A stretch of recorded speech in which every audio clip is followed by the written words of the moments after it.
Kota Makassar secara predikat pengelolaan lingkungan itu tidak masuk dalam kategori. Kenapa dua kota di Sulawesi ini, Manado, Makassar bisa bersaing, Pak Kadis? Ya. Kenapa kita Kota Palu tidak? Mulai dari orang hidup sampai orang mati, Pak. Tidak layak untuk dijadikan contoh ya. Mencuci, membersihkan setiap mobil yang masuk ke TPA. Jabatan itu kan selalu datang dengan godaan. Suka diskusi maka banyak masukan. Tapi banyak juga sih sebenarnya masyarakat yang kayak bodoh amat. Seperti orang-orang bilang kesannya kita yang minta dilayani. Banyak mobil kendaraan sampah, kan lewat di tengah kota. Iya. Nah terus baunya itu ini Pak Kadis, Baik. mengganggu mereka. Hari ini alhamdulillah OTT Podcast bisa bertemu dan Siap. saya sangat bangga juga kemudian hari ini. Manajemen yang sangat berprinsip.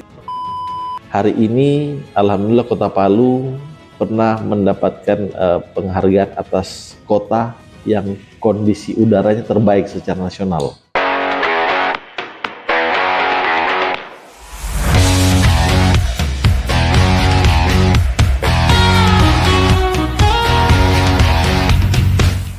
Assalamualaikum warahmatullahi wabarakatuh dan selamat siang ya untuk sahabat-sahabat OTT Podcast yang berada di Kota Palu dan di seluruh Indonesia yang kita cinta ini.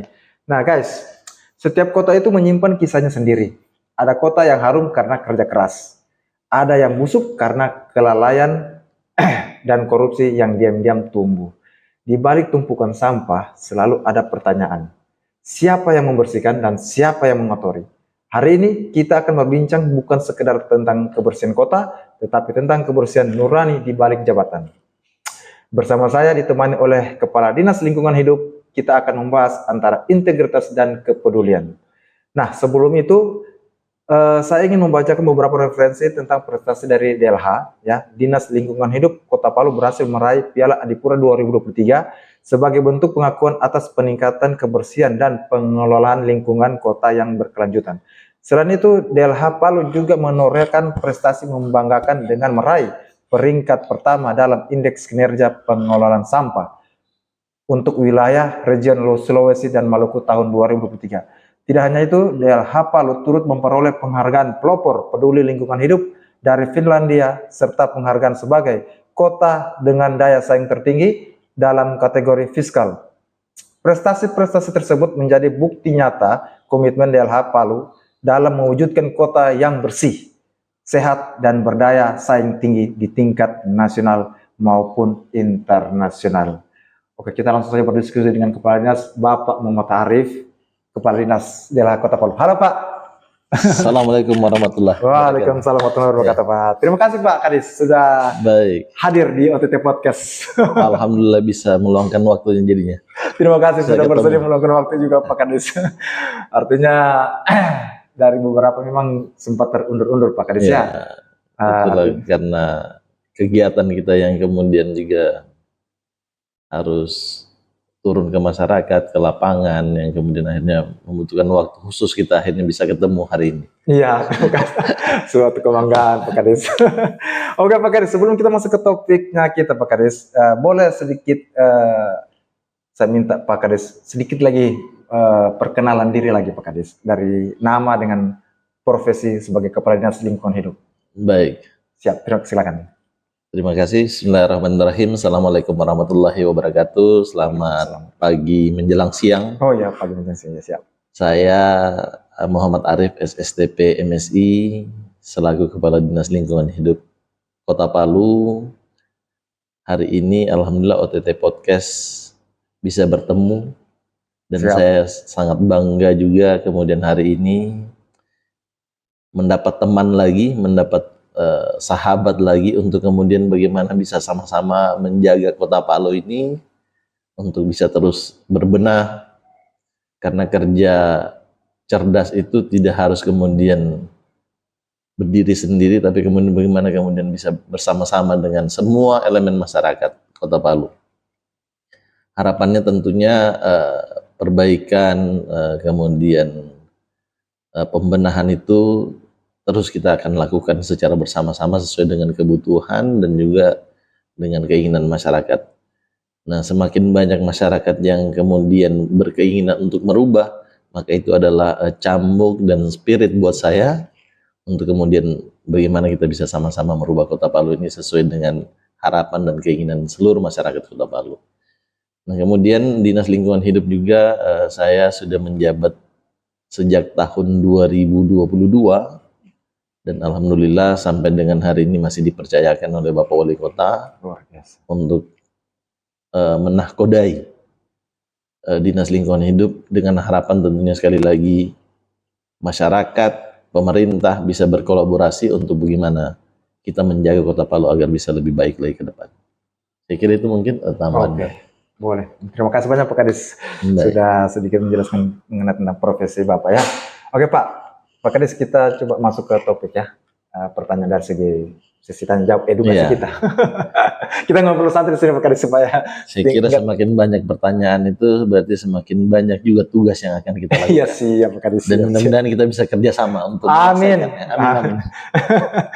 Oke Pak Kadis. Nah sekarang begini, kan ini banyak orang berpikir Pak Kadis ya, sebagai tugas dinas kebersihan kan bukan hanya soal sampah dan sapu ya. Iya. Nah, tapi apakah makna bersih bagi Anda hanya sebatas itu Pak Kadis, makna bersih?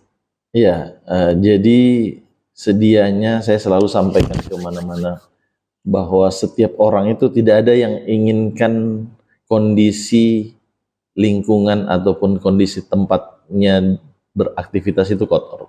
Ya setuju. Ini dibuktikan dengan bahwa ketika kita kemudian melihat hal yang kurang rapi, kurang bersih, niat hati kita itu sudah pasti bertanya, ini kenapa sampai? Dan sebenarnya bisa tidak dibersihkan untuk itu.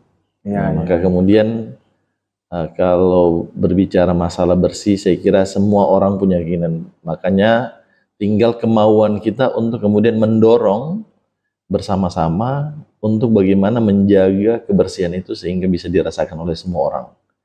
Karena pada prinsipnya sekali lagi bahwa setiap orang pasti menginginkan hal yang baik.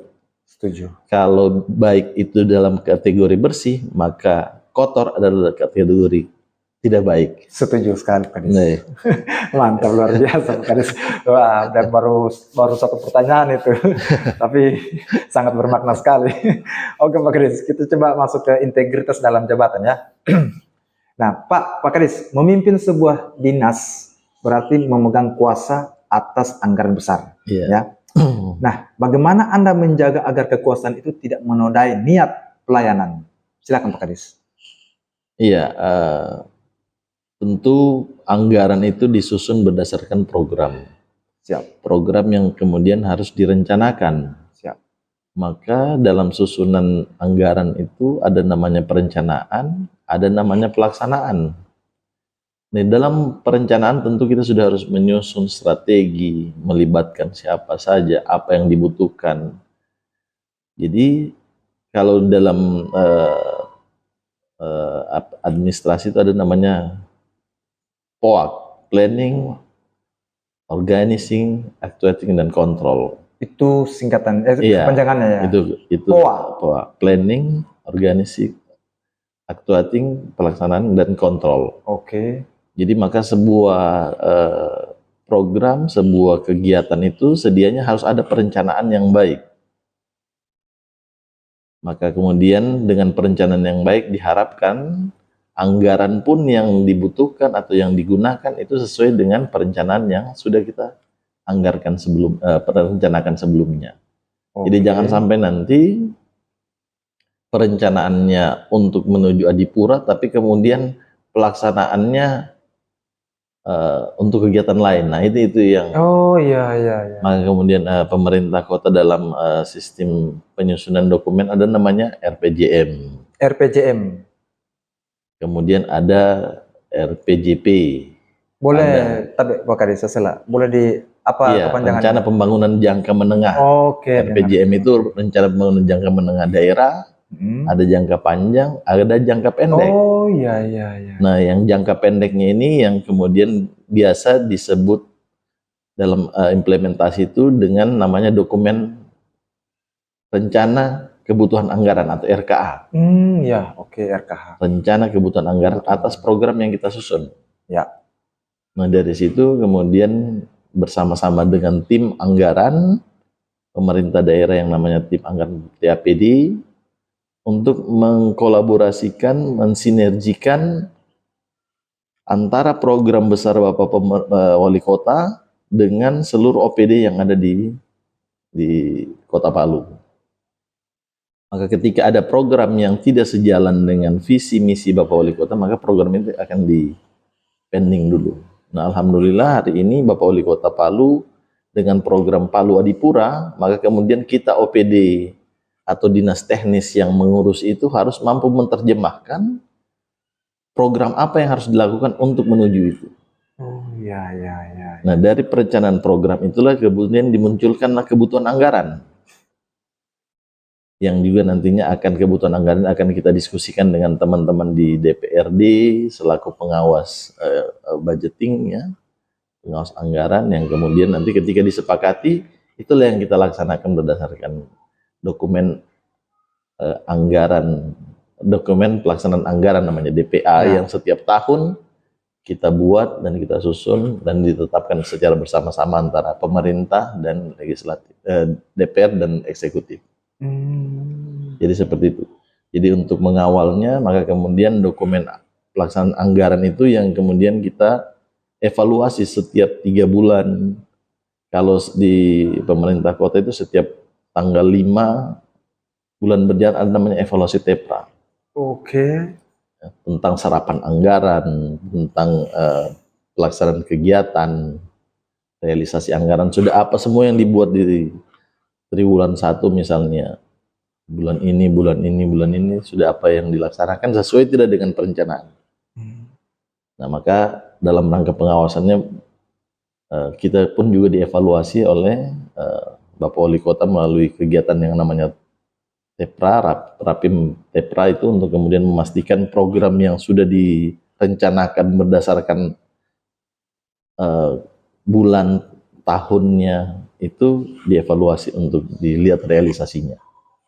Jadi seperti itu. Itu berarti tergolong kategori transparansi anggaran, Pak ya? Kalau kita mau bilang transparansi anggaran, saya kira di Perda kita kan sudah bisa di link Perda anggaran APBD kita kan bisa dilihat di mana-mana, bahkan sampai gitu ya. Oke. Jadi bahkan sampai ke kementerian, bukan cuma dalam rangka pengawasan, kementerian pun juga mengawasi anggaran yang ada di pemerintah kota hari ini, termasuk dengan realisasinya. Nah, itu yang setiap bulan, setiap tanggal 5 Bapak Wali Kota minta kita untuk mengevaluasi program yang sudah direncanakan dan realisasi yang sudah dilaksanakan.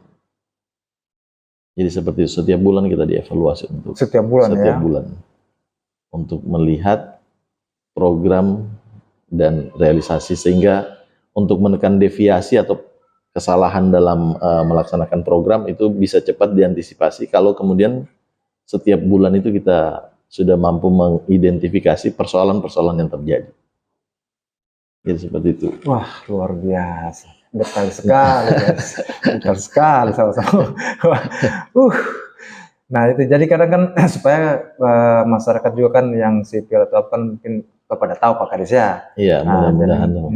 Supaya tidak ada namanya pikiran-pikiran. Iya, tidak ada dusta di antara kita. Setuju sekali. Tidak ada dusta di antara kita. Asik juga Pak Kades. Oke Pak Kades. Nah, ini pertanyaan agak sedikit apa ya? Dalam. Ya, agak sensi lah mungkin ya. Mungkin tapi kita coba bawa santai Pak Kades ya. Nah Pak, korupsi kadang tidak selalu berbentuk uang. Betul. Ya kan? Nah, ada korupsi waktu, ada korupsi tanggung jawab, bahkan moral. Ya, bagaimana kira-kira Anda menanganinya itu Pak Kades? Saya memang lebih melihat kalau yang namanya korupsi itu adalah penyalahgunaan kewenangan sebenarnya. Oke. Dan jabatan. Ya. Contoh misalnya tadi disebutkan bahwa korupsi tidak hanya uang, betul, sepakat. Setuju ya. Karena apa? Korupsi waktu itu ternyata kalau diuangkan juga mungkin lebih besar. Iya juga sih ya. Aduh. Cuman karena nilainya tidak terlihat secara nilai, Setuju. maka kemudian asumsinya bahwa korupsi waktu itu tidak menjadi. Makanya hari ini pemerintah kota melalui Pak Wali Kota itu memberikan penekanan terhadap seluruh ASN, aparatur sipil negara Kota Palu itu atau pegawai negeri Kota Palu itu untuk hadir apel pagi jam 7.30. Iya. Karena memang sesuai dengan regulasi bahwa kerja itu dimulai jam 7.30. 7.30. Nah, bahkan Pak Wali Kota bilang jangan jam 7.30 baru apel. Wah. Diharapkan jam 7.30 itu sudah selesai apel. Artinya kita hadir upacara apel itu jam 7.15. 7.30 kita sudah mulai start kerja. Oh gitu ya. Oke. Ya, jadi apel pagi itu menurut Pak Wali Kota bukan kerja, tapi masih briefing, masih mengumpulkan personil kita ada tidak. Jadi jangan sampai nanti 7.30-nya baru kita mulai kumpul, sementara 7.30 dalam regulasinya sudah harus kerja. 7.30. Nah, saya kira ini yang kita jaga sama-sama untuk kemudian kenapa kita harus disiplinkan waktu kerja, karena ini bagian dari layanan masyarakat. Semakin sedikit waktu kita melayani masyarakat, itu juga tadi bagian dari korupsi yang akhirnya tidak mampu melayani masyarakat. Ya, setuju. Ya kan, tidak selesailah tugasnya yang mestinya bisa selesai 1 jam, karena kita korupsinya setengah jam, tertunda lagi untuk besok hari. Waktunya untuk menyelesaikan laporan masyarakat misalnya. Nah, olehnya selalu setiap kegiatan kita ingatkan bahwa kita ini dibiayai oleh masyarakat. Kita menjadi aparatur sipil negara ini dibiayai oleh masyarakat. Dan stigma barunya kita adalah pelayan, pamong. Luar biasa guys. Iya kan? Kalau dalam bahasa ini sebelumnya itu pamong itu kan ngemong, melayani. Jadi jangan sampai nanti ya seperti orang-orang bilang kesannya kita yang meminta dilayani. Nah, stigma ini yang harus kita rubah. Aparatur sipil negara sekarang berfungsi sebagai pelayan masyarakat untuk kemudian harapannya aduan, keluhan, masukan dari masyarakat ini bisa segera kita selesaikan sesuai dengan harapan masyarakat. Makanya dari awal saya bilang saya mendapat teman baru lagi, sahabat baru lagi yang kemudian diharapkan bisa memberikan masukan sebagai cambuk spirit buat saya untuk bekerja lebih baik lagi. Saya kira luar biasa. Manajemen yang sangat berprinsip. Artinya saya saja mendengarnya Pak, menyimak Bapak punya setiap step by step pernyataan itu. Ya, artinya sebagai masyarakat juga banyak juga yang masih awam juga, banyak juga masyarakat yang memang kadang berpikir di bagian Pemda juga kadang ada yang berpikiran negatif Pak ya. Yeah. Dan itu Bapak sudah menjelaskan mereka tidak secara langsung adalah pelayanan bagi masyarakat, ya kan? Dan jangan juga kita salah mengira ya bahwa mereka cuma tahu ini itu. Jadi jangan salah. Jadi ini sudah ada penjelasan dari Pak Kadis DLH Kota Palu. Tidak semuanya begitu ya. Jangan salah mengira buat kalian. Nah, Pak Kadis, untuk bagian pertanyaan korupsi dan tidak selalu berbentuk uang, itu Pak Kadis sudah cukup menjelaskan. Ya, apakah masih ada tambahan Pak Kadis?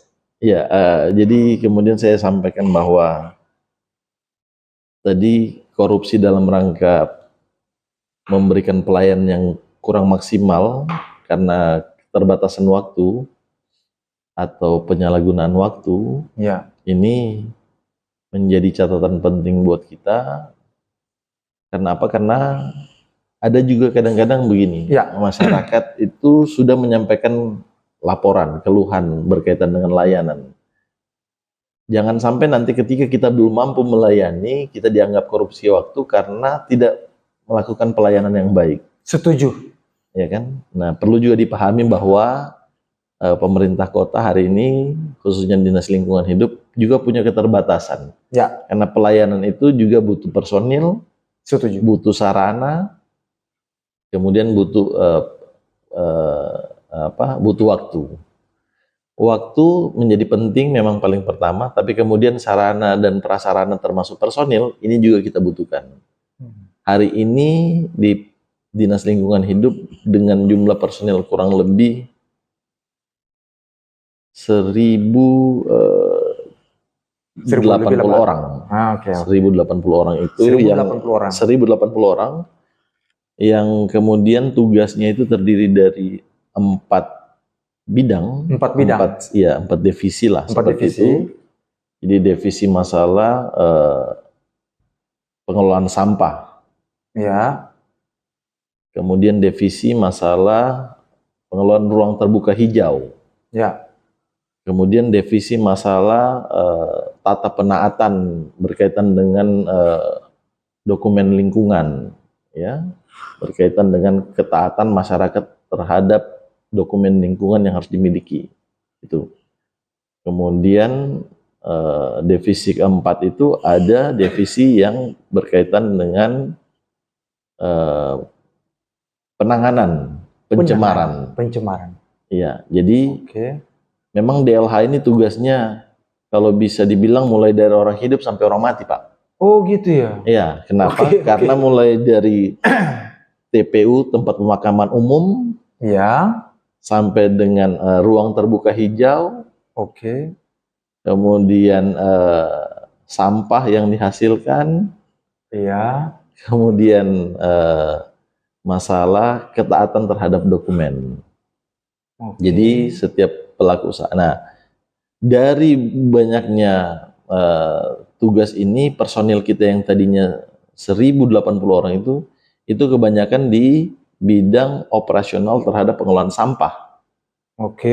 Mulai dari sopir, buruh, ya, kemudian penyapu jalan. Nah, administrasinya itu sangat terbatas, sangat kurang. Administrasinya sangat terbatas. Iya, personil di administrasi. Personilnya. Iya, personilnya. Maka kemudian tadi yang saya mau kaitkan dengan waktu tadi pelayanan kita akhirnya belum bisa maksimal karena itu tadi personil kita di bidang administrasinya yang kemudian juga diharapkan mampu membantu itu belum bisa memenuhi semua laporan masyarakat secara spontan, maksudnya secara cepat. Bahkan sekarang kalau kita lihat di Kota Palu ada, saya selalu sebut bilang, warga Kota Palu hari ini lagi panik pohon. Panik pohon. Oh, panik pohon. Maksudnya apa itu Pak? Panik pohon ketika lihat pohon besar, takut tumbang. Iya juga ya. Jadi hari ini masyarakat Kota Palu ada, kalau saya sebut dengan panik pohon, memang ada beberapa kejadian yang kemudian menjadikan masyarakat cukup khawatir dengan kondisi pohon hari ini. Nah, perlu juga diketahui bahwa pohon hari ini yang ada di Kota Palu bukan cuma 10-20 pohon, Pak. Berdasarkan data yang pernah kita lakukan, kurang lebih ada 7.000-an pohon yang ada di Kota Palu. 7.000-an? Itu mau diapakan Pak Kadis? Nah, itu yang menjadi kepanikan masyarakat karena kondisinya hari ini sudah cukup besar. Maka kemudian saya pastikan bahwa setiap hari, setiap saat kami melakukan perapian dan pemangkasan terhadap pohon-pohon itu. Setelah tabe Pak Kadis. Ini ada beberapa pertanyaan dari masyarakat ya Pak Kadis ya. Ini kan banyak pepohonan di dalam Kota Palu, ya kan? Yang awalnya kita lihat Kota Palu ini kan diiringi dengan pepohonan di pinggir jalan. Jadi mengurangi kepanasan. Nah, banyak masyarakat ini pohonnya pas dikasih tumbang, dikasih bersih memang bagus, tapi jadi bikin panas Kota Palu. Nah, itu gimana kira-kira Pak Kadis? Itulah dilemanya kami di sini. Di satu sisi masyarakat begitu melihat pohonnya besar, semua minta ditebang. Karena tadi saya bilang panik pohon karena ada beberapa kejadian. Tapi di sisi lain juga begitu kita tebang, ada yang bilang panas. Iya itu ya. Nah, jadi makanya dalam menjaga itu kami berupaya merapikan namanya. Merapikan untuk meyakinkan masyarakat untuk bahwa pohonnya tidak bermasalah, Setuju. ya kan? Kedua juga tidak menjadikan Kota Palu ini panas. Karena bukaan lahan Kota Palu itu juga menjadi salah satu tugas dari Dinas Lingkungan Hidup untuk tetap menjaganya dalam indeks tutupan lahan kota namanya. Tutupan lahan Kota Palu. Oke. Jadi kita pun juga menjadi tugas dari Kementerian Lingkungan Hidup dalam rangka setiap daerah itu harus mampu menjaga tutupan lahan kota. Ya. IKTL namanya, indeks tutupan lahan. Yang kemudian juga itu punya status. Status tutupan lahan yang rusak, sedang, atau baik. Nah, alhamdulillah hari ini Kota Palu dalam penilaian indeks tutupan lahan kemarin oleh kementerian, dan hari ini masih terus kita susun, di tahun kemarin alhamdulillah tutupan lahan kita masuk dalam kategori yang sedang. Sedang ya? Sudah dalam kategori sedang. Wah, lumayan lah. Kami berharap ke depan untuk bisa menjadikan Kota Palu dalam indeks tutupan lahan itu menjadi lebih baik, sehingga masyarakat tidak lagi terlalu mengeluh panas, tapi kemudian juga tidak khawatir dengan kondisi pohonnya. Dengar itu guys, dengar itu. Saya kira itu untuk informasi buat kita semua ini. Nah, itu dengar itu. Jadi buat kalian sahabat-sahabat OTT Podcast, nah itu banyak yang terkhususnya di Kota Palu dulu ya, yang sama-sama kita merasakan hidup dalam kota. Nah itu ya, yang kalian biasa sering keluh kesalahan yang mengeluh-mengeluh panas. Nah itu itu dibalik maknanya itu sudah dari Pak Kades bilang tadi ini. Jadi sebenarnya dibalik kita punya keluhan itu ada hal yang positif ya di perencanaan bagi Kepala Dinas DLH. Oke Pak Kades, ini saya coba masuk di kehidupan Pak Kades, kehidupan petugas di lapangan. Baik. Ya, ini kan kita kan melihat banyak ada masyarakat yang kerja di pagi hari. Iya, pada kan? hari ya. Nah, bagaimana keseharian para petugas kebersihan ini yang bekerja di pagi hari? Apa yang paling Anda kagumi dari mereka, Pak Kadis? Iya, yang pertama saya terima kasih kepada seluruh keluarga padat karya saya. Oke. Dan pengawasnya, karena hampir semua masyarakat Kota Palu, bahkan yang dari luar Kota Palu pun juga datang ke Palu ini memberikan apresiasi yang baik terhadap kerja-kerja dan kondisi Kota Palu yang cukup bersih dengan hadirnya mereka. Nah, olehnya tahun ini insya Allah kami akan memberikan dukungan perlengkapan terhadap mereka, walaupun belum maksimal, karena jumlahnya juga kurang lebih 3.361 orang. 361 orang. Itu yang bekerja di pagi hari. Di pagi hari. Setiap pagi. Ya. Itu 3.361 orang. Yang semua eksis Kota Palu di 46 kelurahan. Nah, jadi memang banyak juga. Banyak. Jadi ini sekali lagi saya sampaikan terima kasih yang kepada teman-teman saudara-saudara pengawas padat karya dan padat karya yang telah berperan penting ya dalam menjaga mengawal Kota Palu ini dalam sisi penanganan kebersihan. Alhamdulillah hampir semua masyarakat Kota Palu dan juga masyarakat luar Kota Palu yang datang ke Kota Palu memberikan apresiasi atas kondisi Palu hari ini. Luar biasa itu Pak Kadis. Iya. Maka kemudian kemarin memang di tahun 2024 atas penilaian di tahun 2023 pengelolaan sampah Kota Palu masuk dalam kategori baik. Maka kemudian untuk pertama kalinya sejak 46 tahun Kota Palu berdiri, tahun pertama di tahun 2024 kita dapat penghargaan Adipura itu. Oke, gitu kronologisnya Pak ya? Iya. Oke. Dan tahun ini target saya kemudian mau meningkatkan lagi status Adipura untuk menjadikan Kota Palu ini menjadi Kota Adipura Kencana.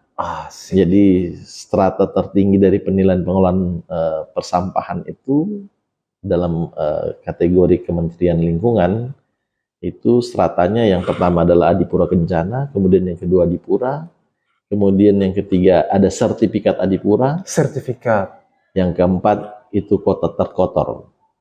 Nah ini, jadi oke. tahun depan ini Pak Menteri akan mengumumkan 4 kategori daerah kabupaten kota di Indonesia ini dengan status tadi itu kota kotor, sertifikat Adipura, Adipura atau Adipura Kencana.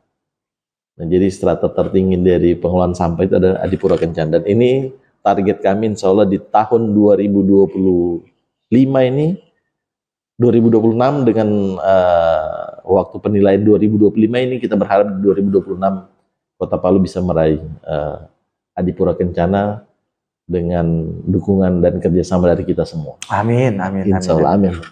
Dan memang kalau memang begitu Pak, kami juga, saya selaku warga ini juga sangat mensupport tuh Pak. Nah, makanya saya bilang kita dapat teman baru lagi. Karena paling tidak semua masyarakat kita berharap bahwa kota ini kota kita semua. Setuju, oke, sepakat. Tentu sekali lagi ketika kota ini menjadi kota kita semua, kota ini harapannya harus juga terjaga dari hal-hal yang kurang baik dan sesuai dengan harapan kita. Harapan setiap orang itu untuk bersih, pasti semua masyarakat keinginannya bersih. Wah, betul. Setuju. Maka kita jaga sama-sama niat baik kita semua ini. Saya kira itu untuk ininya. Wah. Asik, luar biasa ini penjelasannya ini. Pernyataan Pak Kadis ini. Wah, luar biasa sekali. Serius. Saya serius ini Pak Kadis. Artinya bagus. Penjelasan dengan jawaban yang sangat memang luar biasa ya, yang bisa mengedukasikan masyarakat Kota Palu juga. Iya. Itu luar biasa. Artinya saya selaku sebagai host OTT Podcast saja yang mendengar langsung dengan Pak Kadis ini, ya jujur, karena itu yang memang seharusnya kalau kita berpikir jernih Pak Kadis ya, bermain yang baik, yang bijak untuk bagian ke Pemda juga, seharusnya memang kita tidak bisa selalu berpikir yang negatif. Betul. Ya, karena memang Pemda juga sudah melakukan hal yang selalu berusaha melakukan hal-hal yang terbaik, ya kan, untuk kota, apalagi kebersihan kota. Makanya banyak masyarakat harus kita dukung dan support seharusnya, bukan cuma malah menjas, tapi harus kita support. Oke Pak Kadis, semangat. Kota Palu. Kota Palu. Oke Pak Kadis, coba kita masuk ke segmen ini Pak Kadis. Kebersihan sebagai cermin moral. Iya. Ya. Nah, ini kan apakah tumpukan sampah di kota adalah masalah teknis atau moral masyarakat kita Pak Kadis? Iya, itu yang saya sampaikan, memang ini dua sisi yang tidak bisa kita pisahkan. Oke.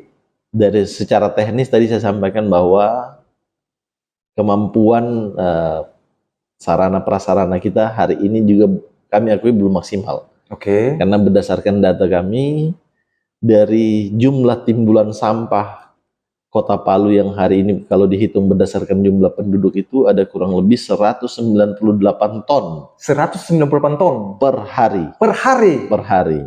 Sampah itu. Sampah di Kota Palu.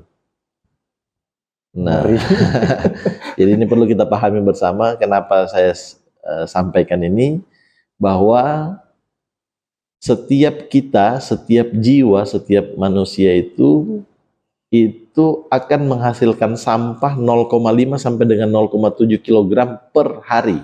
Per hari. Per hari.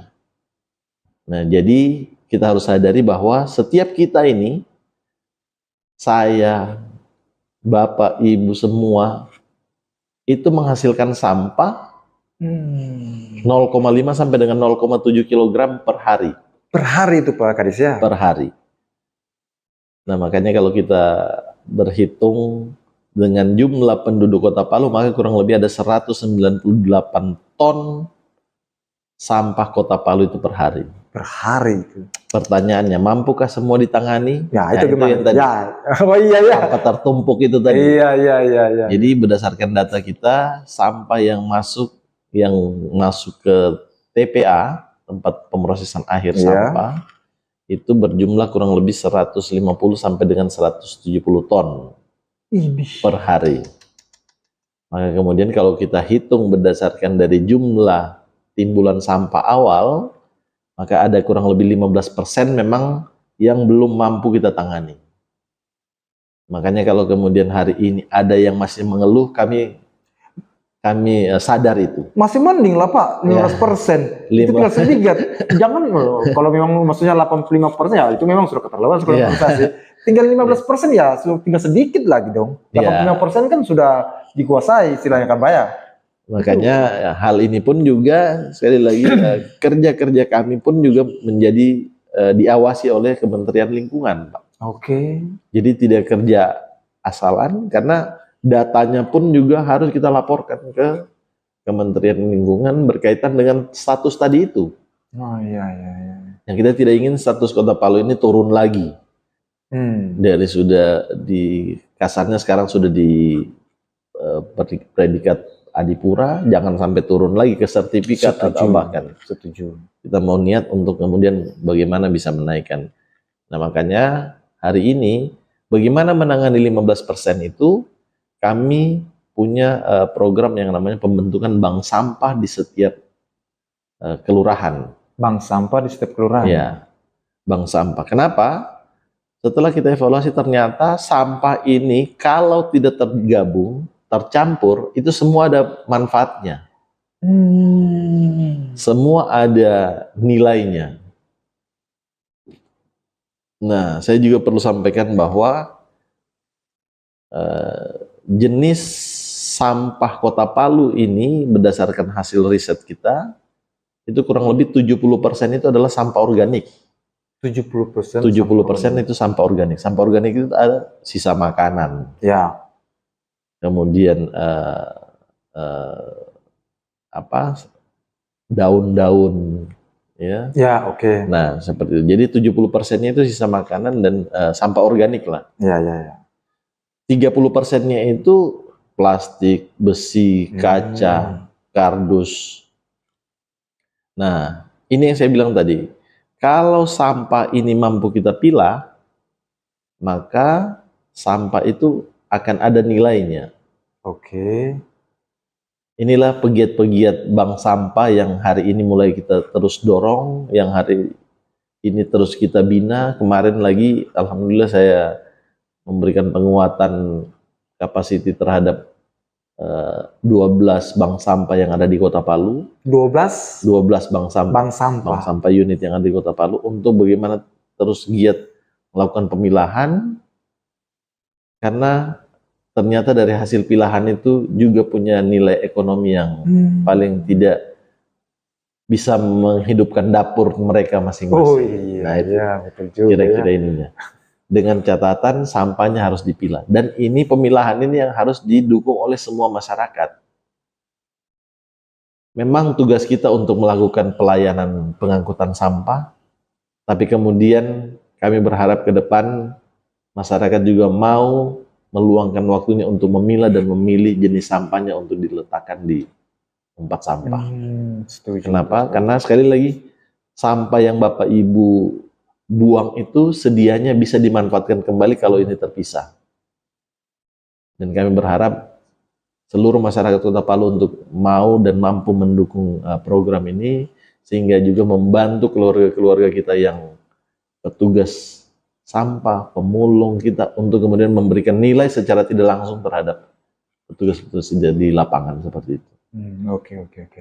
Nah itu memang tidak bisa tidak Pak Kades. Ya. Yang begini memang harus disupport. Betul. Iya, tidak bisa tidak. Iya, karena apa? Karena sedianya tadi saya bilang masing-masing kita menghasilkan sampah. Iya, maka kemudian moralnya adalah mari kita pertanggungjawabkan sampah kita paling tidak dengan memilah jenis-jenis sampah yang ada yang kita hasilkan tadi itu. Ya, setuju. Ya kan? Karena kalau kita balik lebih jauh, ketika kita menghasilkan sampah, maka tanggung jawab kita untuk menyelesaikan sampah itu. Jangan bebankan sampah itu kepada orang lain.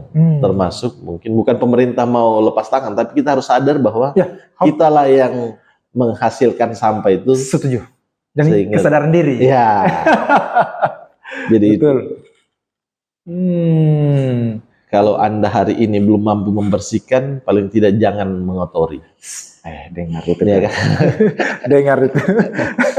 Oke. Nah, tinggal 3 poin Pak Kadis ya. Iya. Karena kita kan ada hanya 10 poin saja ya. Nah, kita masuk ke ini Pak Kadis.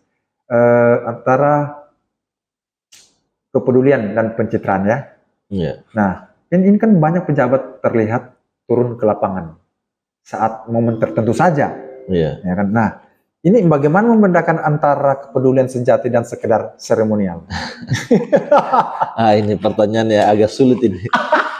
Kenapa? Karena memang kalau kita sebut pejabatnya, tentu dia punya kegiatan yang sedianya cukup padat. Oke. Maka kemudian waktu untuk berkunjung turun lapangan pun seyogyanya pasti akan berkurang. Oke. Nah, kalau kemudian dikaitkan dia pencitraan pada saat turun, karena keterbatasan waktunya saya belum bisa jawab itu. Oh, siap. Tidak apa-apa Kadis. Ya, siap. Tapi, nah itu niatnya yakin dan percaya bahwa mereka juga pasti punya niat baik untuk merubah. Setuju. Cuman karena kesempatan dan waktu yang terbatas, mungkin akhirnya waktu untuk turun lapangan kemudian bertemu dengan masyarakat ini akan sedikit terbatas. Nah, sebagai sampel, nah ini seperti kita janjian. Iya. Kurang lebih 14 kali tertunda pertemuan kita karena kegiatan-kegiatannya. Iya Pak Kadis.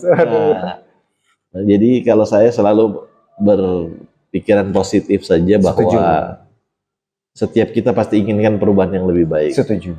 Dan saya berharap bahwa semua teman-teman yang lain juga punya pemikiran yang sama. Karena apa? Karena sekali lagi niat kita ini karena mau mengarahkan Kota Palu ini ke kota-kota yang sejajar dengan kota-kota yang ada di Indonesia. Nah, kenapa? Karena kita ini akan hidup mati di Kota Palu. Iya. Kan begitu. Iya, benar sekali. Jadi maka kita hari ini yang punya kesempatan baik ini, mari kita gunakan untuk bagaimana merubah Kota Palu ini menjadi kota-kota seperti yang kita kunjungi keluar kota. Ya, betul sekali. Kan begitu. Iya. Ya kan? Nah, kita berharap tidak hanya di kota-kota lain yang ini, masa kita sendiri kota lain bisa, kita tidak bisa. Iya. Semua juga kita punya. Setuju sekali. Ya kan? Jadi harapannya paling tidak setiap saat akan ada perubahan-perubahan di Kota Palu. Amin.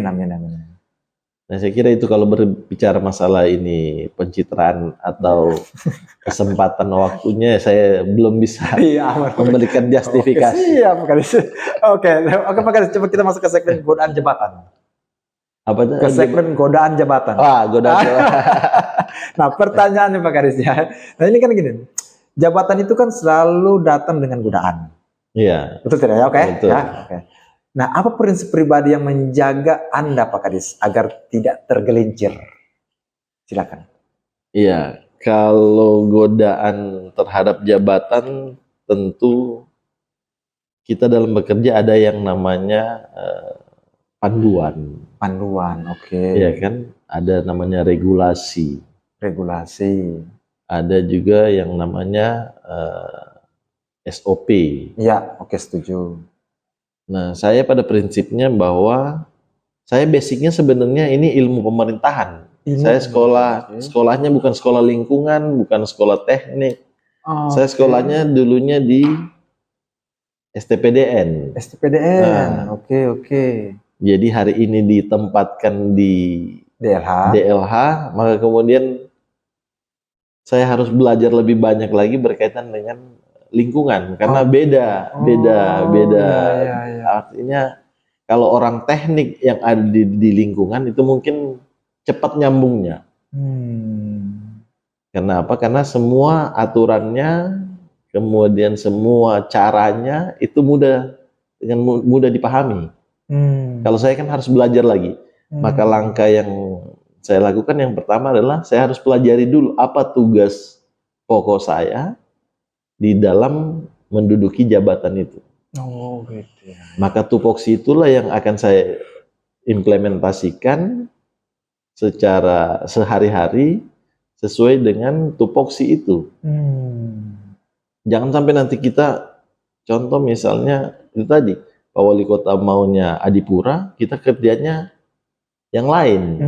Ya, oke. Ya kan? Nah, tupoksi saya tentu menjalankan seluruh perintah atasan yang sesuai dengan aturan. Oke. Kan begitu. Iya, Nah, setuju. maka yang pertama saya lakukan, saya belajar dulu aturan yang berkaitan dengan tupoksi saya.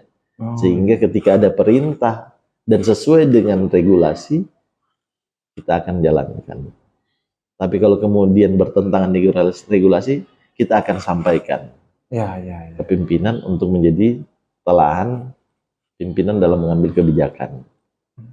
Nah, maka kemudian godaannya adalah ketika kita, ya mohon maaf dalam tanda kutip, hanya menjalankan perintah tanpa mengetahui regulasi, dalam artian mengiyakan saja apa perintah, apa keinginan kita untuk berbuat tanpa didasari dengan regulasi. Nah, ini akan menjadi memang secara secara bilangnya loyal, iya, tapi kemudian loyalnya tidak dibarengi dengan regulasi. Jangan sampai nanti loyalnya terkesan loyal buta tanpa harus memperhatikan hal-hal yang lain. Gitu. Nah, jangan sampai kita tergoda supaya dibilang loyal untuk mempertahankan jabatan sementara regulasi kita abaikan. Dengar itu guys, Iya, dengar kan? itu. Jadi kita berharap semua yang kita lakukan loyal wajib, tapi kemudian rule-nya, aturannya, jalurnya juga harus kita ikuti sesuai dengan regulasi yang ada. Saya kira itu mungkin. Oke, mantap. Terima kasih Pak Kades. Artinya ya itu sangat menjawab sekali sih. Jadi persoalan loyal dengan jabatan sebenarnya menurut saya loyalnya dengan regulasi. Regulasi. Jadi selama regulasinya benar, ada loyal wajib, tapi regulasi adalah rule-nya, adalah jalurnya untuk kita menjalankan keloyalan tadi. Setuju. Betul. Saya kira itu. Siap Pak Kades. Oke. Itu sangat sudah menjawab sekali. Artinya memang supaya kita tidak salahin juga Pak Kades ya. Ya. Oke, nah Pak Kades, kita masuk ke warisan kepemimpinan. Warisan. Wah. Oke Pak Kades. Nah Pak Kades, apa yang ingin Anda tinggalkan setelah masa jabatan Anda nanti berakhir Pak Kades? Ya, kira-kira gimana ini? Kalau jabatan berakhir itu kewenangannya kepala daerah. Oke, setuju ya. Ya. Ini seandainya Pak Kades ya, seandainya. Seandainya kemudian kita ditempatkan di tempat yang lain, pun juga itu tadi saya bilang kewenangan kepala daerah. Setuju. Maka kemudian tadi loyal, iya, kita jalankan tugas itu. Mau ditempatkan di mana saja, ya, karena memang sudah janji aparatur sipil negara, pegawai negeri kan siap ditempatkan di mana saja. Betul sekali. Nah, maka loyalnya yang pertama kita menjalankan kebijakan atau kewenangan dari kepala daerah. Nah, yang kedua, kita berharap bahwa yang kita tinggalkan mungkin secara filosofi kita berbeda pemikiran. Setuju, ya benar sekali. Tapi kemudian secara implementasi kami berharap bahwa penerus-penerus berikutnya atau pengganti-pengganti berikutnya, kita berharap jadikanlah kota ini semakin baik lagi dari kondisi yang hari ini. Benar. Ya kan? Karena memang untuk menjaga kota itu atau menjaga lingkungan ini menjadi tugas kita semua. Setuju. Tugas kita bersama dengan harapan tentunya Kota Palu atau masyarakat itu bisa merasakan manfaat atas kehadirannya Dinas Lingkungan Hidup di Kota Palu. Nah, saya kira itu untuk Ya. ya, Mantap Pak. Luar biasa Pak. untuk Itu memang artinya memang jabatan itu kita ketergantungan dari pemimpin daerah Pak ya. ya, Memang apakah masih mau berkelanjutan terus menerus? ya, Harus tanda tanya kan, kan gitu. Kalau memang jadi kalau memang tidak ada habis masnya berkelanjutan iya, terus. kita laksanakan Iya, terus laksanakan ini. terus kan gitu. Nah Pak, ini poin terakhir. Iya, Nah ini kota yang diimpikan Pak, ya kan? Nah terakhir Pak ya, seperti apa kota yang Bapak impikan nanti untuk 10 tahun ke depan? saya berharap atau bermimpi sebenarnya karena saya pernah diajak jalan keluar negeri Oke. dan itu tempatnya di Jepang. Jepang ya? Di Oke. Jepang, saya kira itu daerah atau kota yang kemudian menurut saya hari ini cukup baik, bahkan sangat baik. Karena Dalam hal apa, Pak? dalam semua hal, mulai dari kepatuhan masyarakatnya, tertibnya, bersihnya, Di Jepang ini? di Jepang, kolaborasi kerja, penataannya, sangat menurut saya sangat komprehensif hari ini ya. Karena baru kota itu yang saya lihat, baru kota Jepang. Kita mau lihat masalah disiplin. Disiplinnya mulai dari anak SD, mulai dari TK bahkan, itu budaya antri sudah diberlakukan. Oh gitu ya. Kemudian masuk kita ke masalah kebersihan, sudah juga mulai dari SD, anak SD itu sudah melakukan menjaga kebersihan. SD? SD. Luar biasa sekali. Jadi kalau di Jepang itu kan hampir jarang orang naik kendaraan pribadi. Ya. Jadi anak SD itu naiknya angkutan umum, bus atau kereta. Itu ngantri Pak. Antrinya bukan di samping, tapi berbanjar ke belakang, berbaris ke belakang. Menunggu. Di Jepang itu Pak ya? Di Jepang, seperti itu. Nah itu yang saya lihat langsung di sana. Makanya kemudian yang saya bilang komprehensif hari ini, kota yang pernah saya datangi itu adalah di Jepang. Makanya paling tidak berharap Kota Palu 10 tahun ke depan mudah-mudahan bisa. Amin. Mudah-mudahan bisa. Harus dong. Ya, harus. Kita berjuang semua. Kita berjuang. Karena saya optimis kenapa? Ternyata warga Kota Palu yang ada di Jepang juga tidak sedikit, banyak. Iya. Jadi ada program Pak Wali Kota memang untuk menempatkan, memagangkan ya, bahkan memperkerjakan warga Kota Palu itu setiap tahun kurang lebih. Kalau yang kita dapat kemarin di sana kurang lebih 50 orang per tahun. 50 orang per tahun. 50 orang. Makanya kita sempat ketemu dengan warga Kota Palu di Jepang. Saat itu kurang lebih ada 200-an orang. Berbahasa apa Pak? Berbahasa Kaili lah kita di sana. Jadi memang bibit untuk menjadikan Kota Palu ini seperti di Jepang sudah ada. Kenapa? Setiap tahun ada keluarga kita yang dikerja. Artinya ketika kita mau menerapkan prinsip hidup seperti di Jepang akan lebih mudah karena sudah banyak masyarakat kita yang kerja, tinggal bahkan di sana. Dan kita berharap budaya-budaya Jepang lah yang nanti akan kita kembangkan di Palu.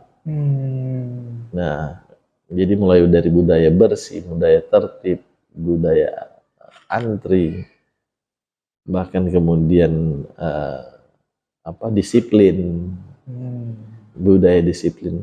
Inilah yang kita mau. Mudah-mudahan Kota Palu bisa seperti itu. Amin. Dan harus bisa Pak. Harus bisa. Insya Allah kita berdoa sama-sama 10 tahun ke depan Kota Palu bisa seperti. Tapi menurut saya jangan hanya 10 tahun Pak ya. Kalau bisa selamanya harus begitu terus. Insya Allah. Iya kan? Lebih cepat lebih bagus. Jangan menunggu 10 tahun, 5 tahun juga. Setuju sekali Pak Kades. Astaga. Tapi memang merubah budaya kita. Oke, apakah masih ditambahkan Pak Kades sebelum saya close? Ya, yang pertama pesan moral yang ingin saya sampaikan bahwa hari ini alhamdulillah Kota Palu pernah mendapatkan penghargaan atas kota yang kondisi udaranya terbaik secara nasional. Terbaik secara nasional. Secara nasional ini? Secara nasional, terbaik pertama. Baru dengar saya nih Pak Kades. Itu diumumkan langsung oleh Kementerian Lingkungan Hidup. Nah, apa yang saya ingin sampaikan terhadap hal itu bahwa hari ini kondisi Kota Palu itu bisa mendapatkan predikat tersebut karena kerja-kerja orang sebelumnya tentunya. Oke. Bukan kerja-kerja kita hari ini. Karena mengubah kondisi lingkungan yang dari tidak baik menjadi baik itu adalah perbuatan yang butuh waktu.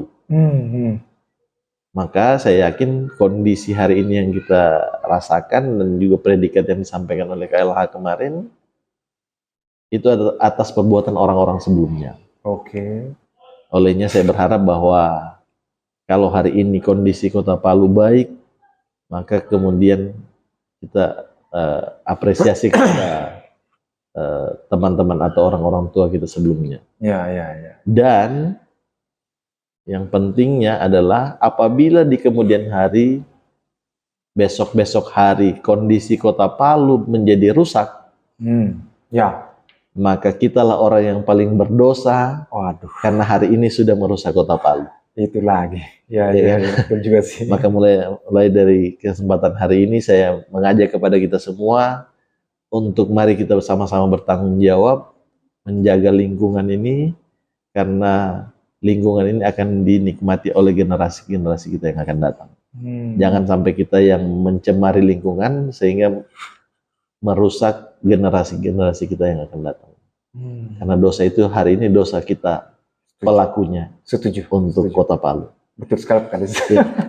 Nah, Pak Kades, hampir saya lupa ini Pak Kades.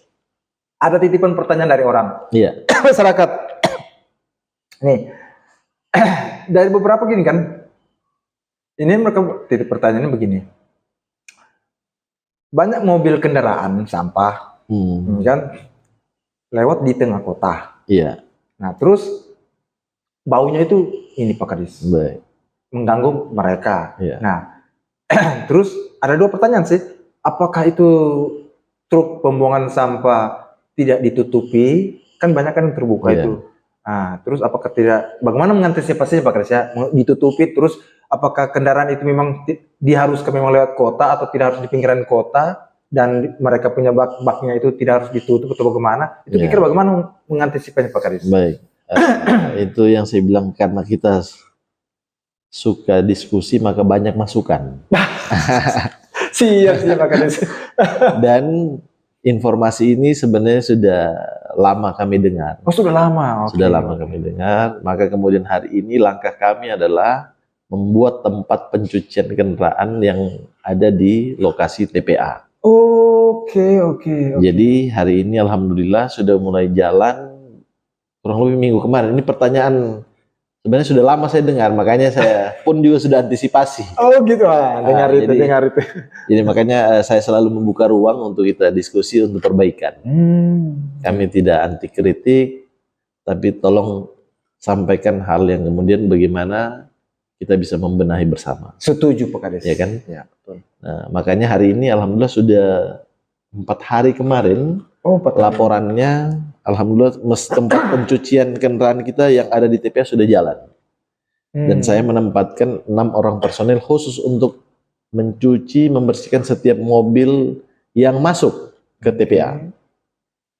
Jadi bukan cuma mobil angkutan sampah, tapi mobilnya Bapak juga kalau mau masuk ke sana keluar wajib harus dicuci. Oh begitu ya? Ya, untuk menghilangkan kesan jangan sampai nanti bahwa bau itu sumbernya dari TPA. Luar biasa, betul. Ya, jadi saya kemarin berdasarkan masukan-masukan itu, kami sudah berupaya untuk menindaklanjuti dengan membuat tempat pencucian armada. Jadi setiap armada yang masuk ke TPA, mau itu armada umum atau armada pemerintah, itu keluarnya wajib harus dicuci. Wajib. Dan 6 orang personil saya sudah siap di sana untuk setiap saat melakukan pencucian armada. Terima kasih ini masukannya dan doakan kami terus bisa berbenah. Amin, amin. Yang jelas semua masukan akan kita coba tindak lanjuti, tentu dengan kemampuan dan butuh waktu yang sesuai dengan kemampuan keuangan daerah juga. Siap Pak Kades, betul. Yang jelas semua masukan pasti akan kita tindak lanjuti. Oke. Saya juga baru dengar tuh Pak Kades, kalau rupanya itu memang sudah disediakan ini ya. Iya. Luar biasa Dan sekali memang, Pak Kades. itu informasi saya kurang lebih sudah 4 bulan lalu saya Sekitar 4 dapat. bulanan. Iya, Oke. dapat. Tapi karena itu tadi dalam penyusunan tadi yang namanya perencanaan kan harus ada. Iya. Ya, menggunakan anggaran harus ada perencanaannya. Maka kemudian kita buatkan perencanaannya, kita mintakan anggarannya, baru kemudian bisa kita laksanakan di perubahan ini. Jadi seperti itu. Siap. Wah, terima kasih banyak Pak Kades. Dari awal sampai hingga akhir, step by step Bapak punya pernyataan memang artinya sangat mengayomi sekali ya. Iya, seharusnya tidak secara langsung Pak Kades. Kan begitu. Karena memang sebenarnya kalau orang yang berpikir bijak, ya kan, masyarakat berpikir bijak, mendengarkan setiap step by step Bapak punya pernyataan, itu memang sangat mengayomi seharusnya. Iya. Ya kan, supaya mereka orang-orang juga tidak selalu berpikir seuzon. Iya. Ya kan, dan memang luar biasa menurut saya. Ya, benar. Tapi memang bagi kalian juga yang mendengar seharusnya sama pendapat sih. Berbeda boleh, tidak masalah. Setuju. Tapi bercerai jangan. Itu dengar itu. Aduh. Oke Pak Kades, artinya sekali lagi ya, saya sebagai selaku host OTT Podcast official Kota Palu sangat berbangga dan sangat terhormat juga bisa diskusi ya, mengedukasi ya, membahas mengenai kebersihan ibu kota yang kita cintai ini, ya kan. Dan memang kebersihan itu adalah suatu memang yang sangat kita inginkan seharusnya ya. Tapi banyak juga sih sebenarnya masyarakat yang kayak bodoh amat. Iya, itu begitu. Itu masyarakat bodoh amat itu bukan kemudian tidak mau bersih. Yang saya bilang tadi, pasti setiap kita menginginkan bersih. Bodoh amat itu akhirnya dia mengotori orang lain. Iya. Dia tidak mau kotori tempatnya sendiri. Itu yang namanya ya kurang ajar sih sebenarnya. Cuma hanya memikirkan diri sendiri. Iya. Kan begitu. Membuat wilayah atau orang lain jadi kotor. Iya, itu tidak ini sih sebenarnya. Tidak layak untuk dijadikan contoh ya. Oke Pak Kades. Nah, artinya sekali lagi nih, terima kasih Pak Kades ya. Artinya saya akan closing podcast kita di hari ini, dan kata penutup saya sih artinya memang betul-betul untuk Pak Kades, semoga di bawah naungannya Pak Kades ini kebersihan kota selalu terjaga. Insya Allah. Ya, dan juga memang saya selaku warga masyarakat Kota Palu juga titip ini ya, Bapak punya bimbingan kebersihan untuk kota yang kita harus selalu bersih. Amin. Di pandangan, jangan di pandangan dari luar juga harus. Jadi pengakuan bersihnya alhamdulillah bukan cuma dari dalam, hampir semua tamu yang datang ke kita ya. Saya tidak tahu apakah karena dia bicara sama saya dia bilangnya bersih. Tapi begitu saya tanya juga dengan teman-teman lain yang punya tamu dari luar, alhamdulillah statementnya juga sama. Luar biasa. Berarti kan ini tugas kita ya, paling tidak walaupun belum bersih-bersih banget. Tapi tidak Pak Kades. Tapi salah. Sudah. Memang artinya kadang kalau saya jalan juga dalam terus di kota-kota juga ya, kemana saya memang jujur sudah ada. Jujur saya bukan mau bilang ini Pak Kades ya. Saya terbuka. Apa yang saya lihat, kalau memang tidak saya bilang tidak. Tapi ini yang saya lihat memang sudah, kalau menurutku sudah sekitar 80-90% ada perubahan kota kita, pelebaran jalan. Sampai trotoar sudah bersih, agak kelihatan sudah tidak kayak kumuh. Kan begitu. Jadi memang sudah kelihatan bersih menurut saya. Walaupun memang seperti Bapak bilang tadi kan belum 100%. Tapi setidaknya kurang lebih 80% yang dari sudut pandang saya, kasat mata saya, memang Kota Palu sudah berkembang. Dari sudah kebersihan. mengarah Iya. ke 100% lah. Setuju. Siap. Itu. Jadi makanya saya bilang, ini bagus ini. Dulu kalau mau dilihat tahun-tahun 90-an ya memang sih, aduh ngeri. Kenapa dua kota di Sulawesi ini, Manado, Makassar bisa bersaing Pak Kadis? Iya. Kenapa kita Kota Palu tidak? Kita juga Kota Palu juga ini kan lumayan besar juga Pak Kadis. Betul. Kan Jadi kalau dari sisi lingkungan ya mohon maaf saya sampaikan Kota Makassar secara predikat pengelolaan lingkungan itu tidak masuk dalam kategori. Dengar itu. Iya, artinya data yang kita dapatkan Iya. tidak masuk dalam Untuk bagian kebersihan ya. pengelolaan lingkungan lah secara Oke keseluruhan. siap ya, pengelolaan lingkungan ya. Secara keseluruhan belum masuk dalam kategori ini. Tapi kalau Artinya untuk apa? Kalau dari sisi infrastruktur mungkin mereka itu maksud saya. iya kan Oke, dari ya. infrastruktur. Tapi kalau dari sisi pengelolaan lingkungan berdasarkan data kami belum dapatkan bahwa Kota Makassar juga lebih baik dari kita. Belum juga lebih baik dari kita. Itu luar biasa itu. Iya. Padahal mereka kota besar, baru kita. Ya, jadi tidak jaminan kemudian bahwa kota besar juga punya sistem pengelolaan lingkungan yang baik. Ya. Karena dia cuma mampu untuk menunjukkan infrastruktur mungkin yang megah, tapi kemudian dalam sisi pengelolaan masih belum lebih baik, ya. Bukan berarti kita lebih baik, tapi kemudian tidak juga lebih baik dari kita. Ya, setuju ya. Iya kan, begitu. Oke Pak Kadis, terima kasih. Baik. Oke, saya akan opening close. Iya. Ya. Nah. Saya jadi bingung juga saya sudah ini. Jadi, aduh, ngeri. Nah, guys, kita ini kan kadang sering lupa ya bahwa kebersihan itu kan bukan pekerjaan satu dinas, tetapi satu bangsa. Nah, jadi bahwa kota yang bersih lahir dari pikiran yang jernih, hati yang jujur, dan tangan yang mau bergerak.